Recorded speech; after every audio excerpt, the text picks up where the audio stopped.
அப்பா, கவசங்களாலையும் பூஜைகளாலையும் கட்ட முடியாத ஒண்ணு இந்த சின்ன பொண்ணு கட்டி கொண்டுட்டு வந்துட்டாரே அப்பா. அகிலாண்ட கோடி பிரம்மாண்ட நாயகி ஆதிபராசக்தி புடியில சிக்காம அன்னைக்கு மயிலேறி ஓடுனவனாச்சே நீ, இன்னைக்கு இந்த சின்ன பொண்ணு ஒண்ணு புடிச்சிட்டு வந்துட்டாரே அப்பா. புரியுதா? எனக்கு புரியுதா? எனக்கு புரியுது. உண்மையான முயற்சிக்கும் பக்திக்கும் தான் நான் கட்டுப்படுறேன்னு என்ன புரிய வைக்கிறது நடந்த சீதை அப்பா. இது முருகா, கதிர்காமா, கந்த வேதா. என்ன சாமி வந்துட்டாரா? பார்த்தேம்மா, பக்தி பரவசமா நான் பார்க்க துடிச்ச அந்த பராசக்தி மகனை பார்த்தேம்மா. என்ன சொன்னாரு? பூஜை புனஸ்காரம் ஆச்சாரங்கிற வேஷத்தால மட்டும்தான் என்ன பார்க்கறான்னு நினைக்காதடாமா பாவின். சொல்லாம சொன்னாரம்மா. அம்மா, நீ தெய்வ அனுக்கிரகம் உள்ளவம்மா.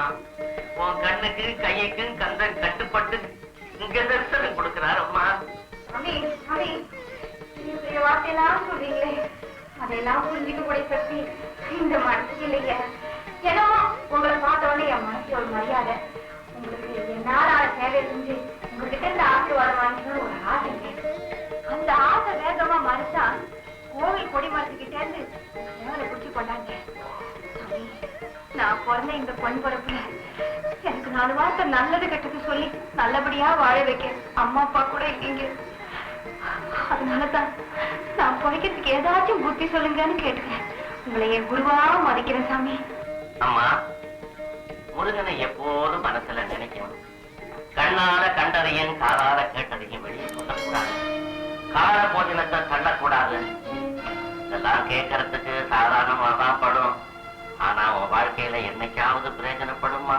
சாமி, சாமி, விவரம் தெரிஞ்ச நாள்ல இருந்து நான் பாடம் கேட்டதே இன்னைக்கு தாங்க. குருவே தெய்வம், குருவே தெய்வம். இன்னும் பல வீடியோக்களை காண சன் லைஃப் சேனலை சப்ஸ்கிரைப் பண்ணுங்க.